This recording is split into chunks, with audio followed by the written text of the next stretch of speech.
खालिद को रया के लोगों से एक फ़ायदा ये भी मिला कि 9 मुस्लिमों ने और एक दौसर करदा अफराद ने भी खालिद को बड़ी कीमती मालूमात दी। रया आपका है? रया के एक सरदार ने खालिद से कहा, लेकिन आप इस शहर पर कब्जा करके अमन से नहीं रह सकेंगे। आपको शायद ये मालूम होगा कि रया के अर्द गिर्द 4 किले हैं, जिनके किलेदार मुख्तलिफ कबीलों के सरदार हैं और हर एक किले में ईसाई अरबों की फौज मौजूद है। अगर हमने फारिस के नामवर सालारों को शिकस्त दे दी है तो उन कलादारों को शिकस्त देना शायद मुश्किल ना होगा। खालिद ने कहा और पूछा, कलों की फौजें लड़ने में कैसी हैं? हर एक सिपाही जान लाड़ो देगा। मजूस ने कहा, हम इन फौजों को फारिस की फौजों की निस्बत ज्यादा ताकतवर और जरी समझते हैं। खालिद को उन 4 कलों की जो मालूमात बताई गईं वो यूं थी, हर किले का अपना एक नाम था। एक किले का नाम कसरबियस था, उसका कलादार अयास बिन कुसा था। दूसरे किले का नाम कसर अलदसीन था, अदी बिन अदी उसका कलादार था। तीसरे किले का नाम कसर बिन माजिन और कलादार का नाम इब्न अकाल था। चौथे किले का नाम कलादार के नाम पर था, किले का नाम कसर इब्न बकला था, जबकि इसका कलादार अब्दुल मसीह बिन उमरो बन बकला था। खालिद ने अपने सालारों को बुलाया और उन्हें बताया कि उन किलों को फतह करना लाजमी है, वरना रया पर हमारा कब्जा नहीं रह सकेगा। इस्लाम की अस्करी रूह यही है कि जहां से खतरे की बो आए वहां हमला कर दो। दुश्मन के चैलेंज को कबूल करना और तैयारी की हालत में इस पर जा पड़ना इस्लामी फन हर्ब व ज़र्ब की बुनियाद है। इसी उसूल के तहत खालिद ने अपने सालारों को बताया कि कौन किस किले पर हमला करेगा। खालिद ने हुक्म दिया कि उन किलों को फौरन मुहासरे में ले लिया जाए। खालिद ने सबसे पहले 4 कलादारों को पैगाम भेजे कि वो इस्लाम कबूल करें या जजा दें। अगर दोनों सूरतें उन्हें मंजूर नहीं तो मुसलमानों की तलवारों से कटने के लिए तैयार हो जाएं। तमाम कलादारों ने बड़ी दिलेरी से जवाब दिया कि वो ना अपने किलों से दस्तबरदार होंगे ना अपने मजहब से। 4 किलों पर मुसलमानों ने बैक वक्त हमला किया और किलों को मुहासरे में ले लिया। रन ही मुजाहिदीन ने किलों में दाखिल होने की बड़ी ही दलेराना कोशिशें शुरू कर दी, लेकिन हर किले की फौज मुजाहिदीन की हर कोशिश को नाकाम कर रही थी।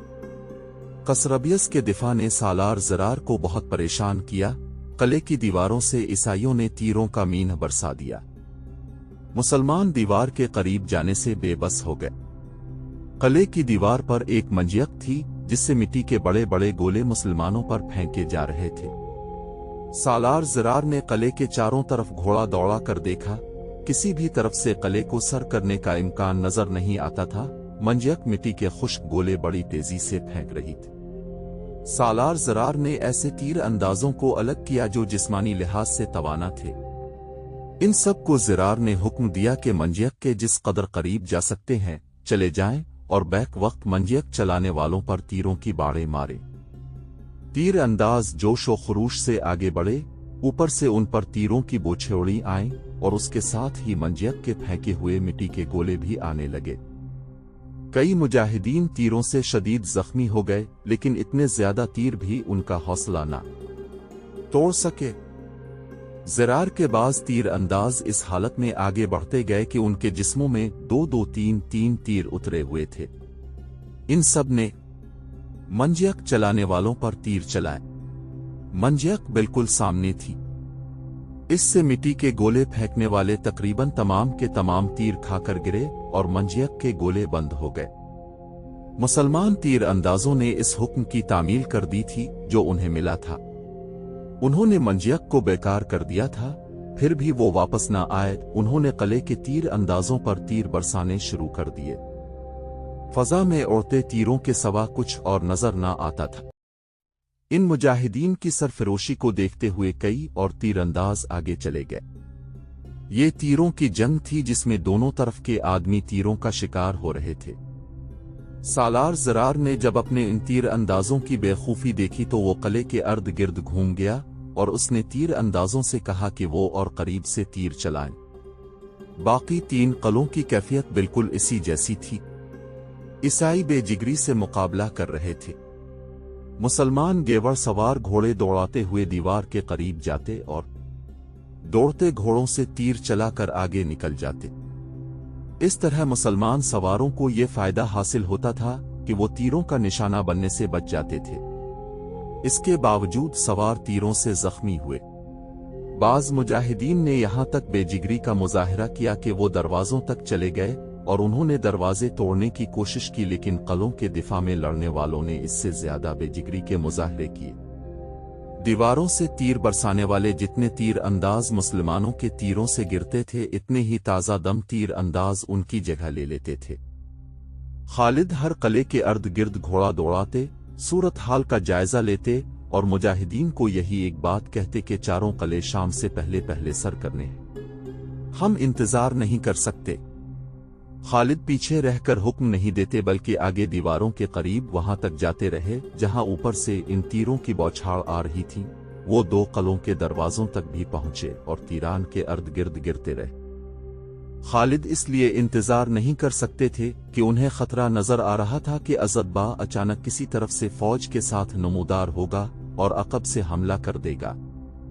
वो मुल्क आतिश परस्तों का था, जमीन उनकी, फौज उनकी और वहां के बाशिंदे उनके थे। मुसलमानों की तादाद बहुत कम थी और वहां उनके लिए कोई पनाह नहीं थी। ये खालिद की गैर मामूली जंगी फहम वफरास्त और उनके सालारों की बेमिसाल जरत थी कि वो खतरों में करते चले जा रहे थे और पीछे हटने का नाम नहीं लेते थे। फारिस की फौज के लिए वो दहशत बन गए थे। खालिद इस खुश फहमी में मुब्तला होने वाले सालार नहीं थे कि दुश्मन जो शिकस्त खाता और पसपा होता चला जा रहा है वो जवाबी वार नहीं करेगा। वो उन 4 कलों को अफंदा आजाल में दाना समझ रहे थे। उन्होंने देखभाल के लिए दूर दूर आदमी भेज रखे थे जो बुलंद जगहों या दरख्तों पर चढ़कर हर तरफ देख रहे थे। उनके लिए यह हुक्म था कि दौर से इन्हें कोई फौज आती नजर आए तो खालिद को फौरन इत्तला दें। वो आएंगे, वो जरूर आएंगे। खालिद का ये पैगाम हर एक सालार और हर एक सिपाही तक पहुंच गया था। और अल्लाह के शेरू, हिम्मत करो, कले ले लो। दुश्मन आए तो इस पर तुम्हारे तीर कलों की दीवारों से बरसें। मुसलसल लड़ाइयों, कोच और पेश कदमी के थके हुए मुजाहिदीन अपने जिस्मों को जैसे भूल ही गए थे। वो अब रूहानी कुव्वतों से लड़ रहे थे, एक दूसरे को पुकारते, एक दूसरे का हौसला बढ़ाते और दुश्मन को ललकारते थे। उनके तीर नीचे से ऊपर जा रहे थे। कलों के अंदर ये आलम था कि दीवारों से जख्मी तीर अंदाजों को उतार रहे थे। ज्यादातर को तीर चेहरों, आंखों और गर्दनों में लगे थे। उनकी चीखों पुकार से उनके साथियों के हौसले टूटने शुरू हो गए। मुसलमानों की ललकार और उनके नारे कलों के अंदर भी सुनाई दे रहे थे। उनसे कलाबंद लोगों पर खौफ तारी हो रहा था। वो समझ रहे थे कि कलों को बहुत बड़े लश्कर ने मुहासरे में ले रखा। मौरखों के हवालों से मोहम्मद हुसैन हैकल ने लिखा है कि 4 कलों में पादरी और दीगर मजहबी पेशवा थे। उन्होंने देखा कि दीवारों से इतने ज्यादा जख्मी उतारे जा रहे तो वो कलादारों के पास गए। तारीख में सिर्फ एक कले की अंदरूनी कैफियत जरा तफसील से मिलती है।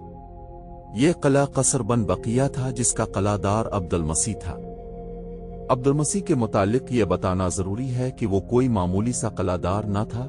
इसे इराक का शहजादा भी कहा गया है। इराक पर आतिश परस्त काबिज हो गए मगर अब्दुल मसीह के बाप दादा ने यह कला अपने पास रखा था। शहंशाह फारिस की तरफ से उसे कोई इख्तियार हासिल न था, लेकिन वो खुद मुख्तार बना हुआ था। उसने बाकी कलादारों को भी अपने मातहत रखा हुआ था। वो गैर मामूली तौर पर दानिशमंद था। वो जरत में भी बेमिसाल था। इसकी सबसे बड़ी खूबी हाजिर दिमागी और हाजिर जवाबी थी। वो ज़ईफ और उमर हो चुका था, लेकिन जज्बे और हौसले के लिहाज से वो जवान था। उसने नौशेरवां आदिल का जमाना भी देखा था। इससे अंदाजा होता है कि उसकी उम्र खासी ज्यादा थी। खुश गुफ्तारी और जराफत की वजह से नौशेरवां कसरा अर्दशेर का दादा अब्दुल मसीह को बहुत पसंद करता था। नौशेरवां, उसने नौशेरवां आदिल से कहा, मैं और मेरे कुछ सरदार तुम्हारी इताअत कबूल नहीं करेंगे। हम अपने कलों में रहेंगे। इससे शायद तुम्हें भी कुछ फायदा हो। मैं तुम्हें और तुम्हारी पसंद के सरदारों को 4 कले दे देता हूं। नौशेरवां आदिल ने कहा था, लेकिन मेरे मरने के बाद फारिस में तुम्हारे साथ क्या सलूक होगा मैं बता नहीं सकता। तुम्हारे मरने के बाद फारिस की शहंशाही का ज़वाल शुरू होगा। अब्दुल मसीह ने कहा था, इतनी अच्छी बातें करने वाली ज़बान से मैं ऐसी बात सुन नहीं सकता। नौशेरवा ने कहा था, क्या तो मुझे बद्दुआ दे रहा है या फारिस के ज़वाल का बाइस तो खुद बनेगा? दोनों बातें नहीं। अब्दुल मसीह ने कहा था, तो आदिल है, तेरे बाद अदल भी मर जाएगा और पीछे शहंशाही रह जाएगी। तीसरी या चौथी नस्ल तेरा नाम डुबो देगी। फिर फारिस की सरहदें सुकड़ने लगेंगी और यहां कोई और कौम आकर हुक्मरान बनेगी। मानने को जी नहीं चाहता। नौशेरवा आदिल ने कहा था, फारिस एक ताकत का नाम है, गौर से सुन आदिल बादशाह। अब्दुल मसीह ने कहा था, जिस दिमाग में शहंशाही घर कर लेती है, इस दिमाग से अदलो इंसाफ निकल जाता है। तख्त पर बैठकर रियाया की मोहब्बत दिल से निकल जाती है। तेरे बाद आने वाले अगर फौज पर भरोसा करके रियाया का ख्याल नहीं करेंगे तो वो अपने ज़वाल को तेज करेंगे। उनसे तंग आई हुई रियाया उनका साथ देगी जो बाहर के हमला आवर होंगे। मेरी अमरा भी इतनी ज्यादा नहीं कि तजुर्बे की बिना पर बात करूं, लेकिन मैं महसूस कर रहा हूं कि आने वाला वक्त फारिस के लिए अपने साथ किया ला रहा है। अब अब्दुल मसीह की उम्र इतनी ज्यादा हो गई थी कि कमर झक गई थी, कंधे सुकड़ गए थे। नौशेरवा आदिल की दूसरी नस्ल का शहंशाह शिकस्त के सदमे से मर चुका था और फारिस का ज़वाल शुरू हो चुका था। खालिद के लश्कर ने आज अब्दुल मसीह और उसके सरदारों के कलों को मुहासरे में ले रखा था और उसकी कलाबंद फौज का हौसला कमजोर होता जा रहा था। इसमें इतनी ताकत नहीं रही थी कि दीवार पर जाकर देखता कि मुहासरे की और मुसलमानों की कैफियत क्या है और मुसलमानों की नफरी कितनी है। इसे शायद मुसलमानों की नफरी का अंदाजा नहीं था। मुसलमान सिर्फ 18,000 थे और उन्होंने 4 कलों को मुहासरे में लिया हुआ था, बल्कि बढ़ बढ़कर हमले कर रहे थे। अब्दुल मसीह अपने महल में गया तो 2 पादरी उसके इंतजार में खड़े थे। क्या गिरजे में अपनी फतह और दुश्मन की तबाही की दुआएं हो रही हैं? अब्दुल मसीह ने पादरियों से पूछा। हो रही हैं, पादरी ने जवाब दिया। और तुम यहां क्यों आ गए हो? अब्दुल मसीह ने कहा, जाओ और गिरजे के घंटों को खामोश न होने दो। हम अपनी फौज और लोगों को कत्ल आम से और उन के घरों को लट जाने से बचाने आए हैं।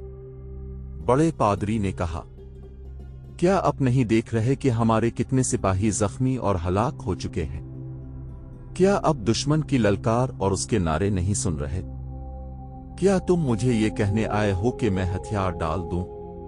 आपकी जगह कोई और कलादार होता तो हम ऐसा मशवरा कभी नहीं देते। दूसरे पादरी ने कहा, लेकिन अब दानिशमंद और तजर्बाकार हैं। जो अब समझ सकते हैं वो कोई और नहीं समझ सकता। हकीकत को देखें। इससे पहले कि मुसलमान कला सर कर लें और कले में दाखिल होकर कत्ल आम और लूट मार करें और हमारी औरतों को अपने साथ ले जाएं, अब कला कुछ शराइत पेश करके उनके हवाले कर दें।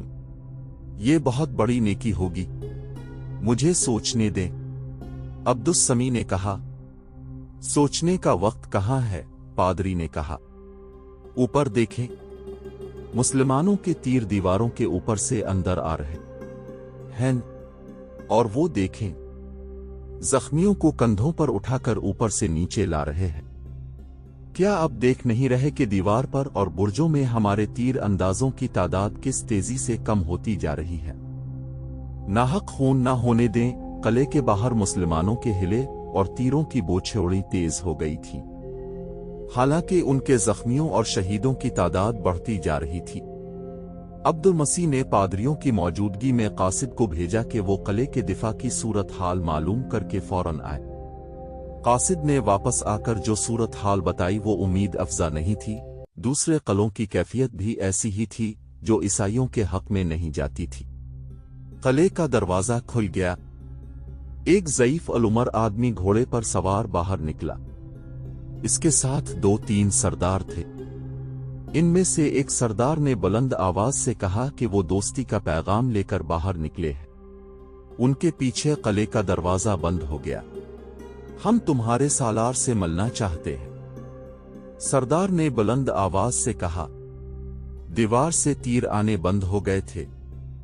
मुसलमानों ने भी तीर अंदाजी रोक ली। खालिद को किसी ने बताया कि दुश्मन बाहर आ गया है। कौन है वो? खालिद ने पूछा। कलादार अब्दुल मसीह खुद आया है। खालिद को जवाब मिला।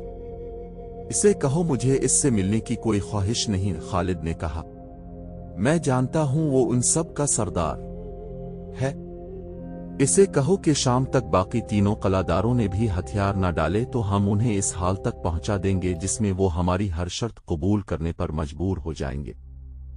किसी एक को भी जिंदा नहीं छोड़ा जाएगा। जब अब्दुल मसीह को खालिद का यह पैगाम मिला तो जान गया कि फतह आखिर मुसलमानों की ही होगी। उसने इसी वक्त अपने सरदारों को दूसरे कलों की तरफ दौड़ाया।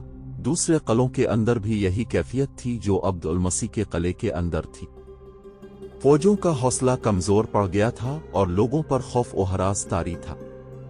इन कलों के सरदार हथियार डालने के लिए तैयार थे, लेकिन कोई कलादार ये नहीं चाहता था कि हथियार डालने में वो पहल करे और ये तोहमत इस पर लगे कि हथियार सबसे पहले इसने डाले थे, वरना कोई भी हथियार ना डालता। अब्दुल मसीह का पैगाम मिलते ही उन्होंने तीर अंदाजी बंद कर दी और तीनों कलादार बाहर आ गए। उन्हें खालिद के सामने ले गए। उस वक्त खालिद एक घने दरख्त के नीचे खड़े थे। क्या तुमने हमें कमजोर समझकर हमारा मुकाबला किया था? खालिद ने इन कलादारों से कहा, क्या तुम भूल गए थे कि तुम अरबी हो? क्या तुम्हें यह भी याद नहीं रहा कि हम भी अरबी हैं? अगर तुम भी होते तो भी तुम्हें यह उम्मीद नहीं रखनी चाहिए थी कि तुम इस कौम को शिकस्त दे सकोगे जो अदलो इंसाफ में यकता है और जिसकी तलवार की धाक बैठी हुई है। तो जो कुछ भी कहना चाहता है कह सकता है। ज़ईफ अल उमर अब्दुस्समी ने कहा, तो फातेह है, हमें कुछ कहने का हक हासिल नहीं क्योंकि हमने तेरे आगे हथियार डाल दिए हैं। मशहूर मौरख अबू यूसुफ ने खालिद और अब्दुल मसीह के मुकालमे लिखते हुए ये भी लिखा है कि अब्दुल मसीह इस कदर बूढ़ा हो चुका था कि इसकी भनवें दूध की मानिंद सफेद हो चुकी थी और इतनी नीचे आई थीं कि उनसे इसकी आंखें ढक गई थीं। इस मौरख के मुताबिक खालिद अब्दुल मसीह से मुतासिर हुए। तुम्हारी उम्र कितनी है? खालिद ने अब्दुल मसीह से पूछा। 200 साल, अब्दुल मसीह ने जवाब दिया। खालिद ये जवाब सुनकर बहुत हैरान हुए। उन्होंने इस बूढ़े कलादार को और ज्यादा गौर से देखा जैसे उन्हें यकीन ना आ रहा हो कि यह शख्स 200 साल से जिंदा है। किसी भी मौरख ने अब्दुल मसीह की सही उम्र नहीं लिखी। वाकयात से पता चलता है कि उसकी उम्र 100 साल से कुछ ऊपर थी। तो ने बड़ी लंबी उम्र पाई है, खालिद ने कहा। ये बता कि इतनी लंबी जिंदगी में तुमने सबसे ज्यादा अजीब चीज क्या देखी है? नौशेरवा का अदल व इंसाफ, अब्दुल मसीह ने जवाब दिया। इस दौर में हुकूमत इसकी होती है जिसके बाजू में ताकत और हाथ में तलवार होती है, लेकिन नौशेरवा ने अदल व इंसाफ के जरिए लोगों के दिलों पर फतह पाई। तुम कहते हो कि मुसलमान अदल व इंसाफ में यकता है। मैं नौशेरवा को आदिल मानता हूं। तुम कहां से आए हो? खालिद ने अब्दुल मसीह से पूछा। कहां के रहने वाले हो? एक गांव है, अब्दुल मसीह ने जवाब दिया। जहां तक कोई औरत भी सफर करे तो इसके लिए एक रोटी का एक टुकड़ा भी काफी होता है। क्या तुम अहमक नहीं हो? खालिद ने कहा।